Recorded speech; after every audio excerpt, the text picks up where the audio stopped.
ராஜாஜிக்கு ஏன் cut out? Rajaji யார்? அவர் ஒரு பார்ப்பன சமூகத்தை சார்ந்தவர், உங்களுக்கு தெரியும். அண்ணா அவரை பற்றி சொல்லுவாராம், எல்லாருக்கும் தலையில தான் மூளை, ராஜாஜிக்கு மட்டும் உடம்பெல்லாம் மூளை. ஆனா உடம்பெல்லாம் மூளையா இருந்தாலும் உடம்பெல்லாம் அவருக்கு வஞ்சகமும் இருக்கு என்று அண்ணா அவரை விமர்சிப்பாராம்.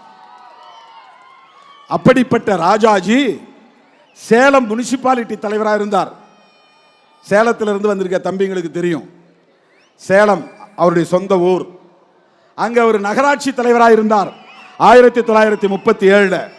நாடு விடுதலை அடைவதற்கு 10 வருஷத்துக்கு முன்னாடி. இதெல்லாம் நீங்க தெரிஞ்சுக்கணும், இதெல்லாம் தெரிஞ்சுக்கணும். ராஜாஜி 1937 நகராட்சி மன்ற தலைவராக இருந்தபோது பிரிட்டிஷ் அரசாங்கம் தான் ஆட்சியிலே இருந்தது. பிரிட்டிஷ் அரசாங்கம் மதுக்கடைகளை திறந்து விடுங்கயான்னா, ஜனங்க குடிக்கட்டும். ஏன் குடிக்கணும்? குடிச்சிட்டு அவன் பாட்டு கிடந்தாதான். ஏன் வரியை ஏத்துறன்னு கேட்க மாட்டான், ஏன் எனக்கு பள்ளிக்கூடம் திறந்து வைக்கலன்னு கேட்க மாட்டான்.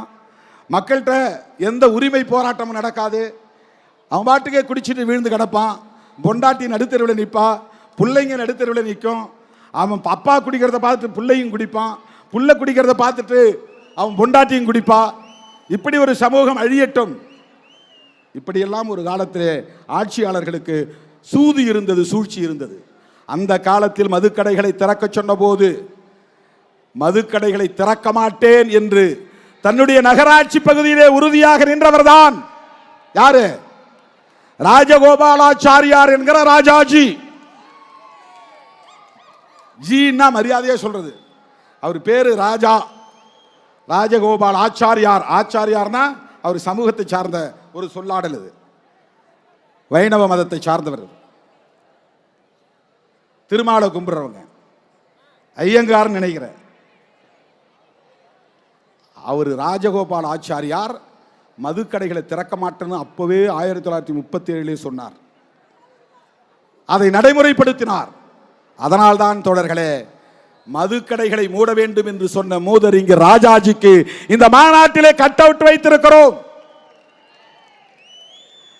தேசிய அளவிலே மதுவிலக்கு கொள்கை வேண்டும் என்று வலியுறுத்திய பேரறிஞர் அண்ணாவுக்கு இங்கே நாம் கட் அவுட் வைத்திருக்கிறோம். இதுதான் நம்முடைய அரசியல். இந்த மாபெரும் மாநாட்டின் மூலம் நான் தமிழ்நாடு அரசுக்கு, தமிழக முதல்வருக்கு விடுக்கிற வேண்டுகோள், எங்கள் தீர்மானங்களை அப்படியே கோரிக்கைகளாக ஏற்று அவை அனைத்தையும் நடைமுறைப்படுத்த வேண்டும் என்று கேட்டுக்கொள்கிறோம். தேர்தல் அரசியல் வேற, அது பேச வேண்டிய நேரத்தில் பேசுவோம். கொள்கை அடிப்படையில் களமாடுவது என்பது வேறு. இன்றைக்கு கைகோர்த்து களத்திலே நிற்கிறோம். திராவிட முன்னேற்ற கழகத்தின் தலைவர்கள் இந்த மேடைக்கு வந்தது விடுதலை சிறுத்தைகளின் நோக்கத்தை இன்றைக்கு வலுப்படுத்தி இருக்கிறது.